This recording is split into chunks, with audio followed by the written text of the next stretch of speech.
थाली में जो आहार आएगा वो तो परिष्कृत और शुद्ध और सात्विक होगा ही।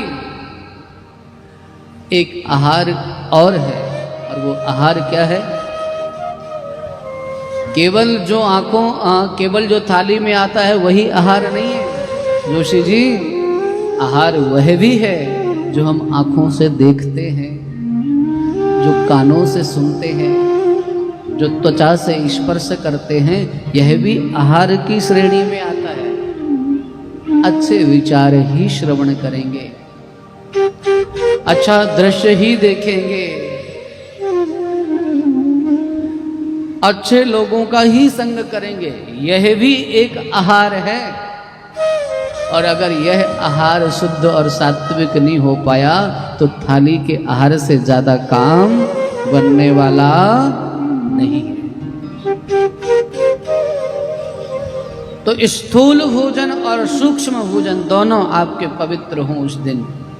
और रात्रि में कम से कम 12 बजे तक तो हरिनाम संकीर्तन करें।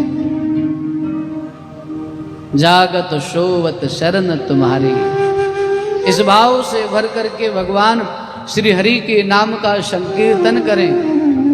नंद बाबा ने विधि के अनुसार, विधि विधान के अनुसार एकादशी का व्रत किया।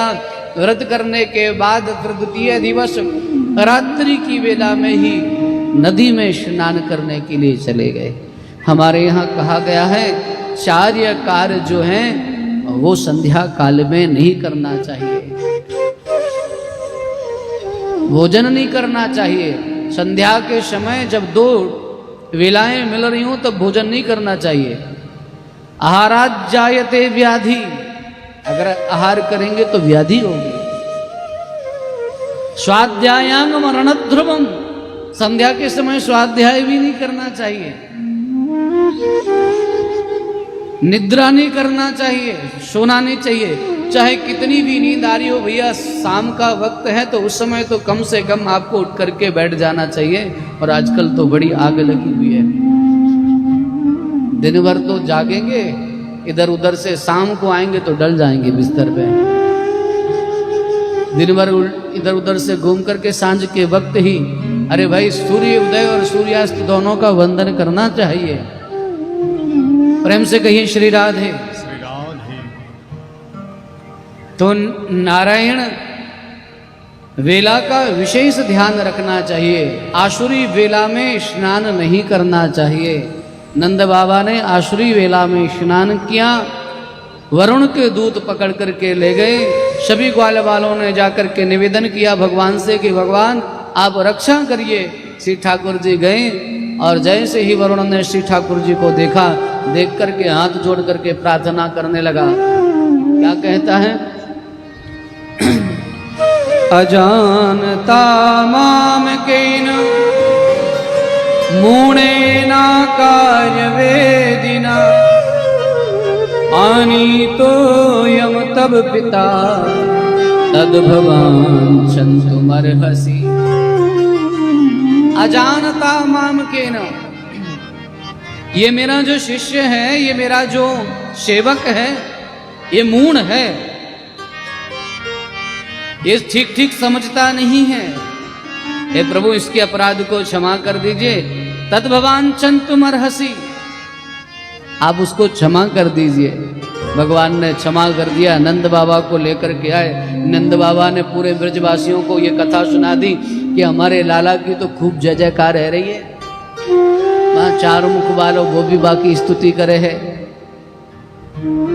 अरे 5 मुख वालों भी बाकी स्तुति करे। बड़े बड़े देवता, ऋषि, यक्ष, गंधर्व, किन्नर, नाग सब श्री ठाकुर जी की स्तुति कर रहे थे। बड़े ठाट बाट हमारे लाला के। अब जो ये सुनकर के ब्रजवासी बालकों ने कहा, लाला तेने बाबा को दिखा दियो, हमको वैकुंठ ना दिखाए। हम सबकी भी एक प्रार्थना है कि हमें भी वैकुंठ दिखा दीजिए। ठाकुर जी ने अपने सखाओं की इच्छा पूरी करने के लिए कहा, अच्छा जरा आंख बंद करिए। यद्यपि नारायण उस धाम में प्रवेश करना संभव नहीं है। सत्यम ज्ञान अनंतम ब्रह्म, जिस परम पद को तद्धि पश्यन्ति शूरयः, जिसको विद्वत जन ही जान पाते हैं, तत्वज्ञ लोग ही समझ पाते हैं। पर भगवान ने कृपा और करुणा करके नारायण ग्वाल वालों से कहा जरा अपनी आंख बंद करो। आंख बंद की, कहा चलो अब खोलो।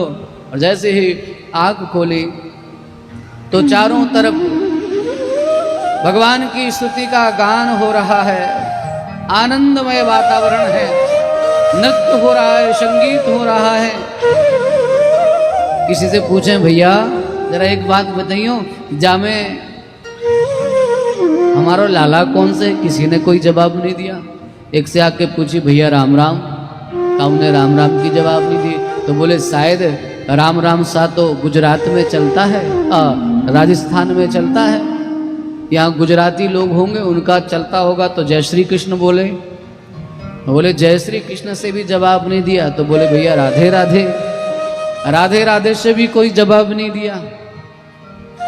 दूर से देखा तो शेष सैया पर बैठे हुए ठाकुर जी को देख करके विचार करने लगे, लगता है वही है। जैसे ही अंदर जाने लगे पार्षदों ने कहा तुम अंदर नहीं जा सकते हो, तुम्हें अंदर जाने का अधिकार नहीं है, रुको यहीं। भैया तुम एक बात बताओ, हम बा के दर्शन ना कर सके? बोले नहीं कर सको। हम बा के साथ कबड्डी ना खेल सके? नहीं खेल सको। हम बाई गले ना लगा सके? नहीं। कैसे आदमी हो, जब तुम अंदर नहीं जा सकते हो तो कबड्डी कैसे खेलोगे, गले कैसे लगाओगे? अच्छा एक बात तो बाकी पीठ पे बैठ सके?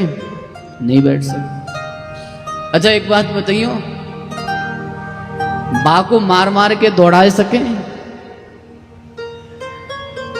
बोले नहीं नहीं नहीं, मार भी नहीं सकते हो।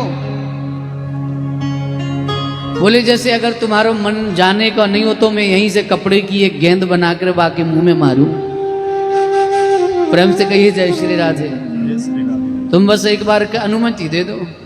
पार्षदों ने कहा प्रभु पधारे कहां से हो? बोले वृंदावन से।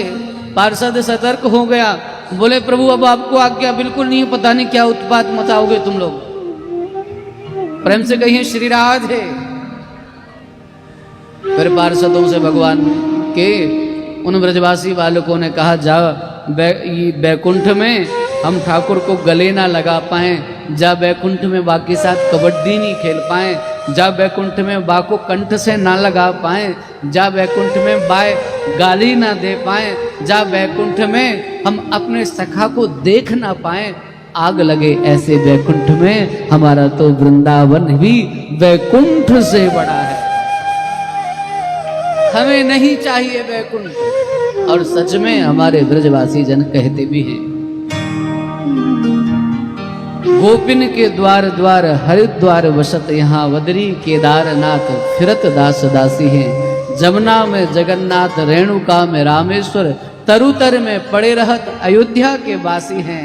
स्वर्ग अपवर्ग हम लेके करी हैं कहा, जानते नहीं हो हम वृंदावन वासी है। हमें स्वर्ग अपवर्ग की चिंता नहीं है, हमारे लिए तो वृंदावन ही सब कुछ है। आंख बंद की, पुनः वृंदावन में आ गए। लाला कहा चमत्कार देखो, बस भैया चुप रहो और कुछ नहीं बोलो, और कुछ आवश्यकता नहीं है बोलने की, इतना ही पर्याप्त है।